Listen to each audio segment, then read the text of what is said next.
Hi, this is Bill Bettencourt, Senior Fellow with the Center for the Study of Social Policy, and I'm here today to talk with Laura Briggs, Professor of Women, Gender, Sexuality Studies at the University of Massachusetts, Amherst, and specifically to talk about her recent book, Taking Children, A History of American Terror. We're talking as part of a series of videos we're doing for the launch of our upEND movement. But the history of taking children and the terror of it is something that's really critical to the foundation of all the understanding of systems and how they are the arm of continuing such terror and control, and of keeping folks from coming into this country who need to be here and get asylum, all of those things. So our conversation will be a broader conversation. I will kind of tie it into child welfare, but Laura does a great job of that in her book. And I would encourage you to read that book because we will not be able to cover it all in this interview, but we're going to have a conversation and talk about the book and the history, okay? So Laura, you know, in the book, you talked about the long history of taking children and the tactic of terror for many reasons, to control, to put down communities. Can you start by talking about, you know, how far back it goes? And Sure. obviously, I think that goes back to slavery, right? I would start by talking about slavery, just as the book starts by talking about slavery. That slave owners used the threat or the actuality of selling children away from their mothers as a tactic to control people, to control mothers, to control those they saw as threatening rebellion, uprising, difficulties. And so selling away children was a piece of the racial terror that pervaded slave societies. And when Frederick Douglass begins his famous autobiography, he begins by talking about how he lost his mother. And he narrates that in such that you can read it as a story about really how he became the sort of human being that understood himself to be enslaved. He was, like any little child, just trying to figure out his place in the world. And when he realized that his mother had been taken away from him and died when he was a young child, but he, as he said, received that news much as he would receive the news of the death of a stranger. It's about his coming to consciousness of himself as unfree. That pain was absolutely central to slavery. It was also, I would say, central to the abolitionist movement in publicizing the horror of what slave owners did to women, children, and families, and asking people, really, is this the kind of society you want to live in? Is this a way to treat human beings? And I think it's worth remembering that at every turn, these kinds of moves have been opposed, that there have always been people who have been working against these systems. Mm-hmm. Yeah, that's really important, and you do a good job of articulating that as you go through the history in your book.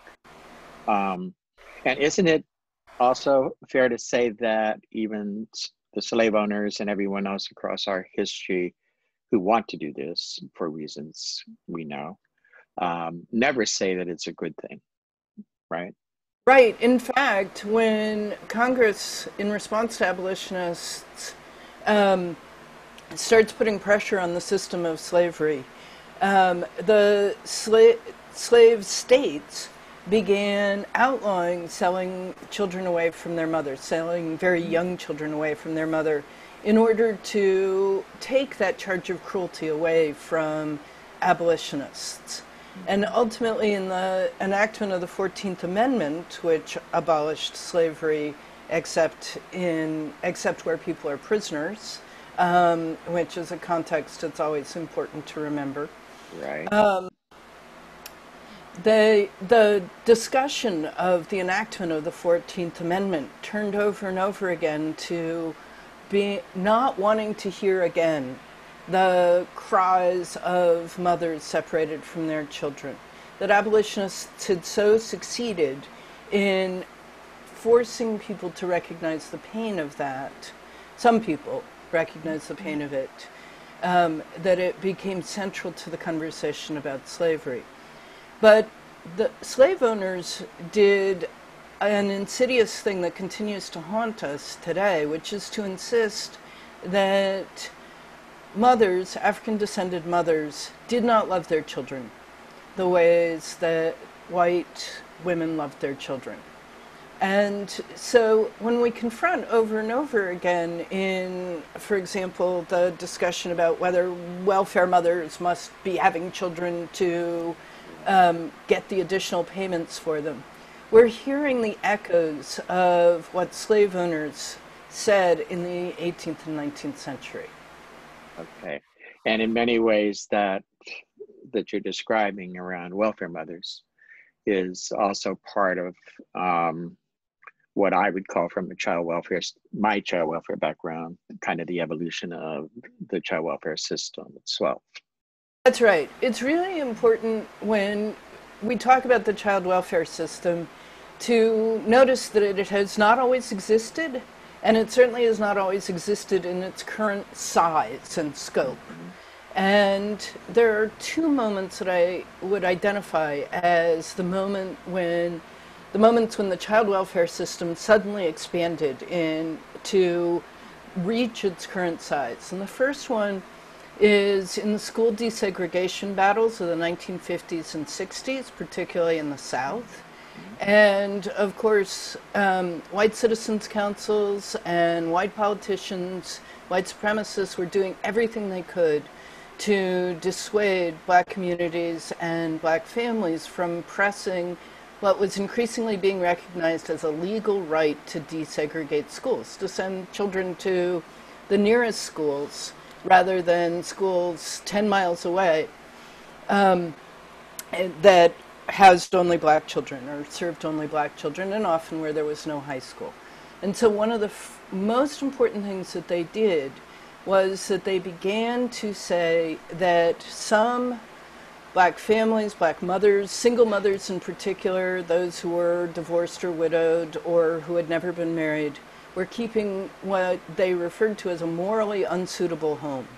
They referred to their children as bastards, and in some cases they actually made their children into bastards by, as in Louisiana, dissolving common law marriages, which were just poor people's marriages. If you didn't have the money for the marriage license, you just lived together for 6 years and you were married.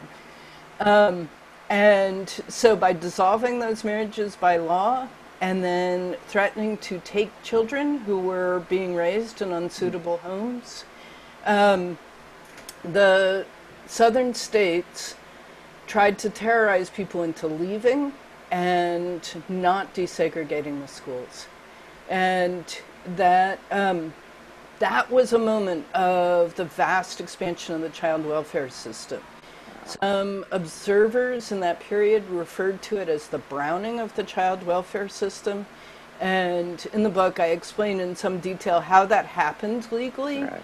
But essentially, black children, for the first time, were subject to the child welfare system and were taken harshly and with discriminatory intent. They were intending to terrorize black communities that were pressing for the right to desegregate the schools.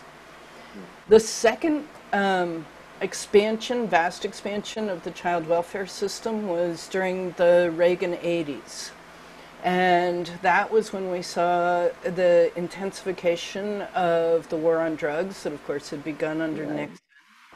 And Nixon's administration, after the fact, was willing to admit that they were trying to criminalize black communities because they were opponents of the Republican president. first of Nixon, and I think we could say the same of Reagan.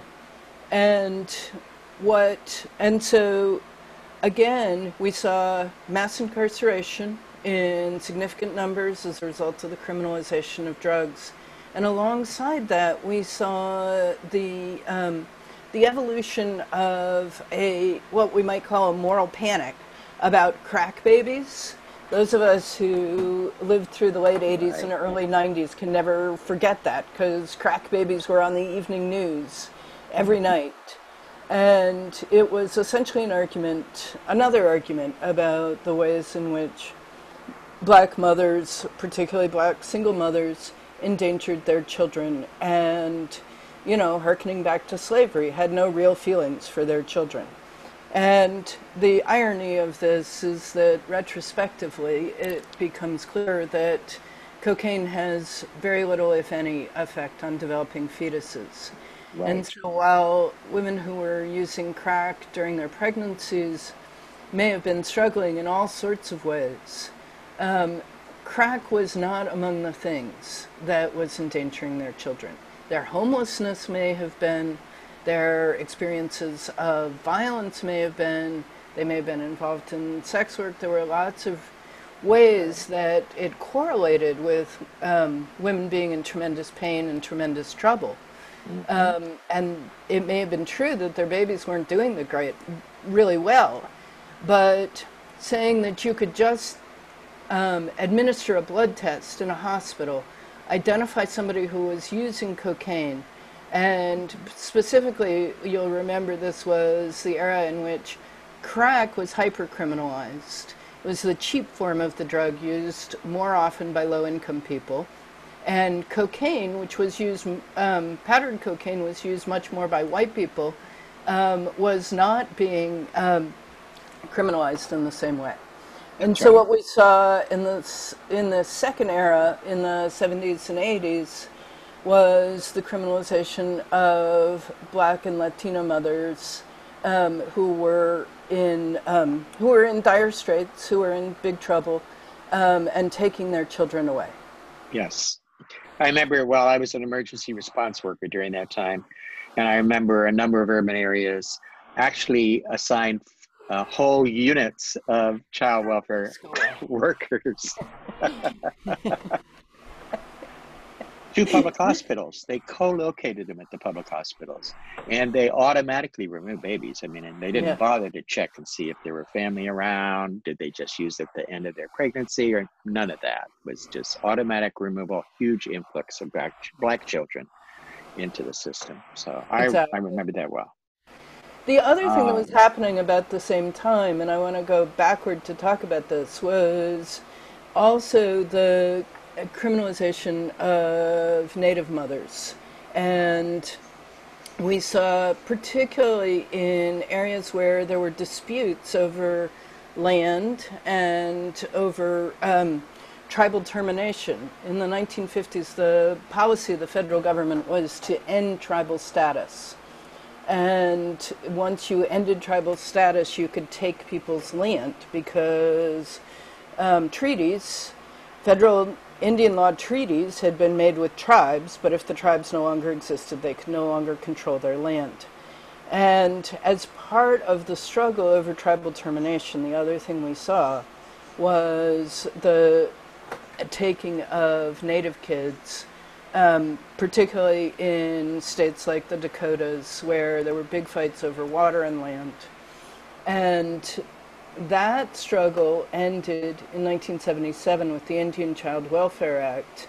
Right. And what was remarkable about the fight over the Indian Child Welfare Act is that it introduced into the congressional record an awareness that 1 in 3 Native children was living in out-of-home care.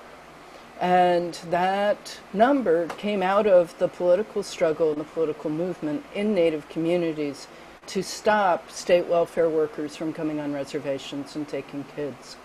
And a lot of what caused them to take children was simply an assessment of kinship. They thought nuclear families should be taking care of children, not elders, not people who looked like extended family to them. And refusal to look at Native kinship systems, and they also came on reservations and saw people living without running water, people living without electricity. And essentially what they were saying was that Native people simply couldn't raise their own children because of the conditions on reservations. Right. Never mind helping out with the conditions. Indeed. Just take the children, which is Right. kind of also parallel to the poverty neglect connection. Yes. And this was, the earlier part of taking children from Native families was around 1870s with the boarding schools. That's right. I mean, obviously they did a lot more horrible things before that, but So sticking with taking children. 1870s and 1880s Yeah. were the end of the Indian Wars, the end of the continental expansion, the end of the process, the first process of settler colonialism that expanded Anglo-US rule across the continent and solidified the private property rights of the railroads to what was essentially Indian land, or what was acknowledged by treaty to be Indian land. And so Native people, of course, retaliated and fought back.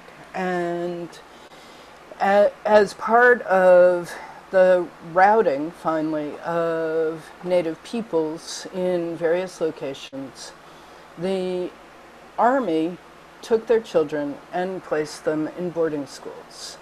And it was very explicit about the goal of that. In fact, the person who was put in charge of it had formerly run POW camps for Native people, and his goal was to take Native children as hostages for the end of the war, for the good behavior of their people.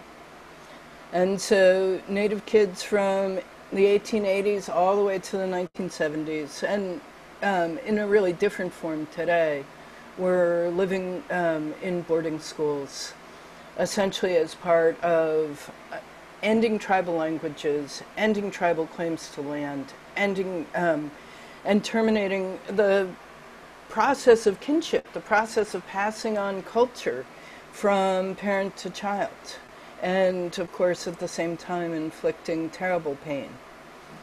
And in fact, to the point where mental health workers have found that even children raised by kids who went through the Indian boarding school experience, the residential school experience, that those kids still have higher degrees of mental health struggles than peers who were raised by parents who didn't go through the residential school experience.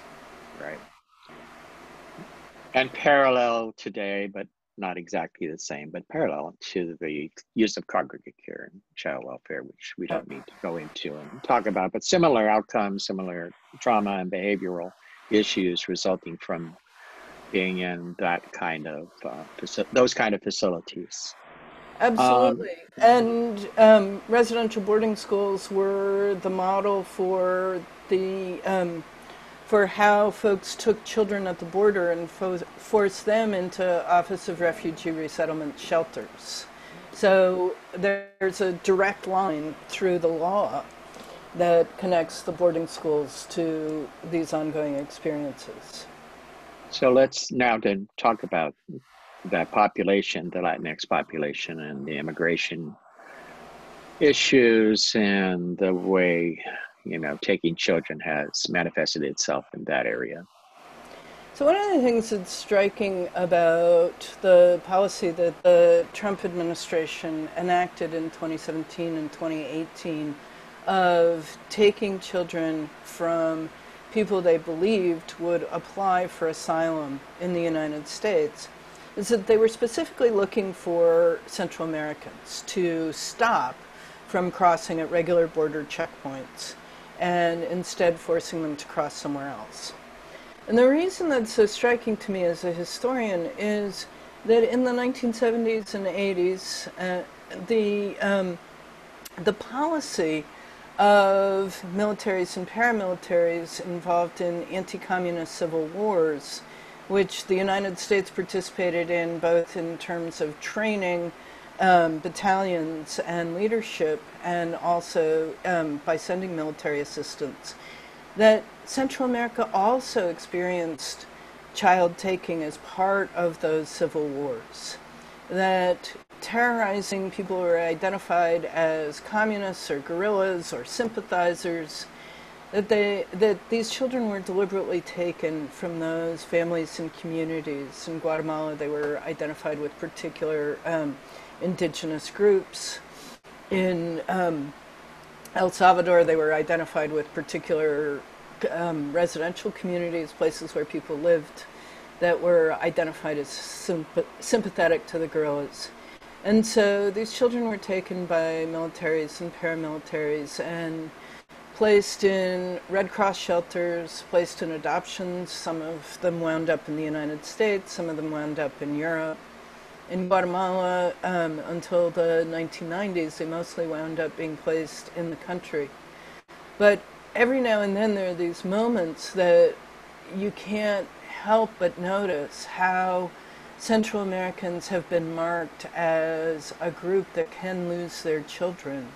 Wow. So, for example, there was a story in the New Yorker about a translator from Guatemala who was translating from Spanish to an indigenous language for a family that had lost its children, had its children taken by Border Patrol at the border.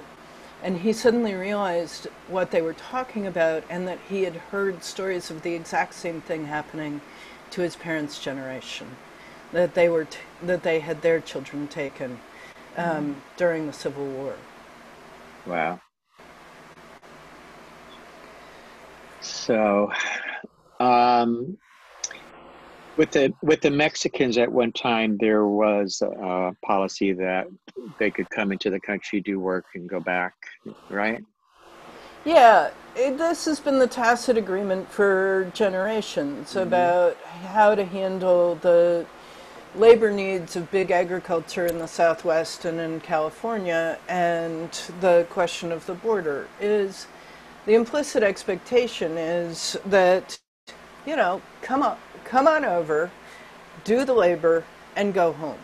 And what the real conflict has been about is people wanting to stay and settle.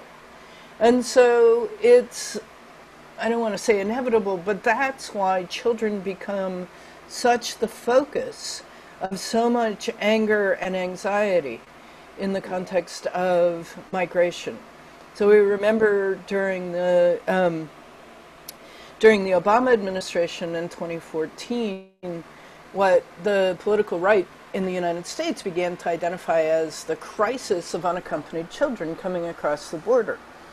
Now, what made that a crisis? These were children who were, for the most part, just coming to reunite with family members, and they were applying for asylum.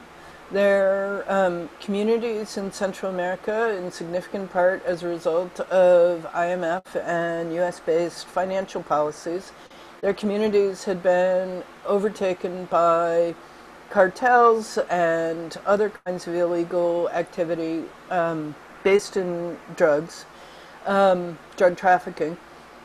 And so they were applying for asylum. And there was nothing to prevent them from just slipping into an existing community without any fuss at all. Except that the political right organized demonstrations against children and demanded that the Obama administration stop them. And to their everlasting shame, I think, the Obama administration complied with what the right wing wanted. And it forced children to either testify at their own asylum hearings without representation, without an attorney, or more often it just housed them in military barracks or other congregate settings, and then through extradited removal, which is a made-up term, beginning with the Clinton administration, but the Obama administration vastly expanded its usage. Suddenly, people who were applying for asylum could just be deported. and after a cursory interview with somebody who didn't know much about immigration or refugee law. And so instead of thinking of it as a refugee crisis, we started to call it a crisis of illegal immigration. And while I'm not much for the distinction between legal and illegal migration, obviously people are funneled into illegal migration both because they're being recruited by employers and because of the number of work visas that are being offered, to say nothing of the way the international economy works. It seems important to say that asylum is a process recognized by U.S. and international law. It comes from the aftermath of World War II, and we are, as an international community, supposed to offer asylum to people who feel that they are at risk of death or significant persecution as a result of being a member of a particular social group. Obviously, the model was the Holocaust and the refusal of admission to Jewish migrants who sought entry to the United States because of their terror of the Nazis. And so it's important to say that the Trump administration, we remember the children in cages in 2017 and 2018 and 2019, but 2020 in some ways is more horrifying because the Trump administration has effectively used the COVID-19 crisis to end the international asylum system as it pertains to the United States. So we know that since March, more than 2,000 children have been simply deported without being given an opportunity to apply for asylum in the United States, and an unknown number of adults. So there simply is no possibility of entering the U.S. under the land-based asylum system crossing the Mexico border. And obviously it's not just Mexicans, it's people from China, it's people from all over Africa, because of the particularities of how we set up the asylum system. People must enter through Mexico. Got it. And if we think about all of this and the taking of children, there's always been, so what do you do with them, right? So whether you create a military model for boarding schools or foster homes or adoptive homes or congregate care type facilities, which could just be warehouses that are brutal, through the Department of Health and Human Services. This is what happens with children across multiple ways. They're taken from multiple different types of communities for different varying reasons, all tied to a way in which our system continues to ensure that the dominant class, the dominant caste, maintains itself, obviously. That's right. In this abolitionist moment, I think people understand this implicitly, but obviously police violence is not the only kind of racialized violence that's structuring society. And the child welfare system, the system of taking the children of people applying for asylum in the United States, the history of taking Native kids and the kids of people who were enslaved, all belong to a racialized system of violence, of which the child welfare system is the crystallized form, in the same way that the prison system is the sort of adult version of the same system. And I think that this is an incredibly important moment to be continuing to talk about abolition of our structures of racialized violence and an abolition of the child welfare system in its current form. So it's not just abolish ICE, defund the police. We also need to be talking about abolishing the child welfare system, because it, like the police, operates through perhaps well-meaning people, but It is a form of violence that overwhelmingly affects families of color and communities of color. And if somebody were to arrive from Mars and take a look at our child welfare system, they would see certainly the children of impoverished white folks, but in vastly disproportionate numbers, the children of communities of color. Right. And we've got to start over if we want to build a system that is compassionate and caring toward children. And I think a big part of this, which is why your book is so important, is that we are continually fed messages that, for example, the horrible things that happen in the border with children in cages, folks would say, this is not what we do. This is not who we are, but it is. It is who we are. And that message has to continually get into the mindset of the people of this country. And your book does a great job of saying, thankfully, there has across our history been people calling this out, trying to make a difference. And we are at another point in time, a critical one, I think, where people are grappling with it, trying to understand this abolishment.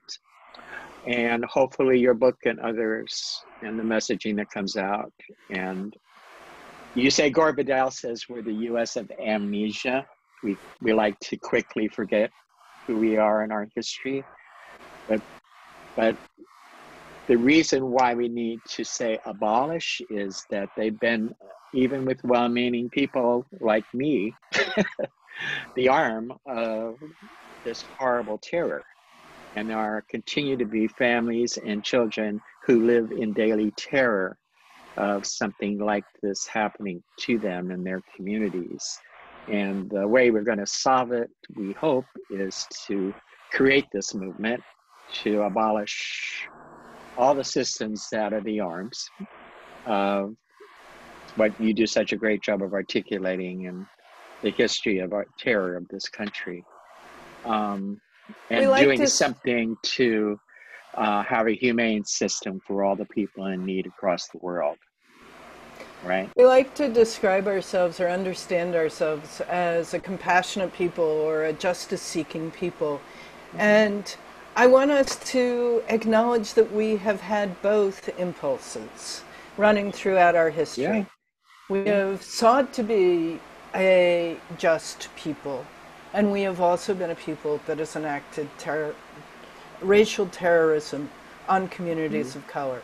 Yeah. And those two traditions run like two threads through our history. And I think that it's important for us to decide individually and collectively who we want to be. Do we want to be that justice-seeking, compassionate people, or do we want to continue to allow racial violence to be the thread that dominates our history and our present? And I would agree with that. And I would say that the people who want to continue these systems because they think that they can be fixed to do all that justice, I would hope would begin to reflect on what you just said, that they are in a well-meaning way as viewing themselves as social justice advocates, continuing to allow the continuation of what needs to stop. I couldn't have said it better. Reform is the impulse of those who just want to sort of pull the ends together and say, well, you know, can we do both? And the answer is no, we can't do both. We have to choose. Yeah, it's time. Any final comments you want to make here? You've just been incredible to talk to. I'm so honored to be able to talk to you and appreciate your work so much. Well, likewise. I really enjoyed talking with you, and good luck with the upEND project. I'm very excited the more I learn about it. Yep, and thank you for your work. Thank you. Take care. You too.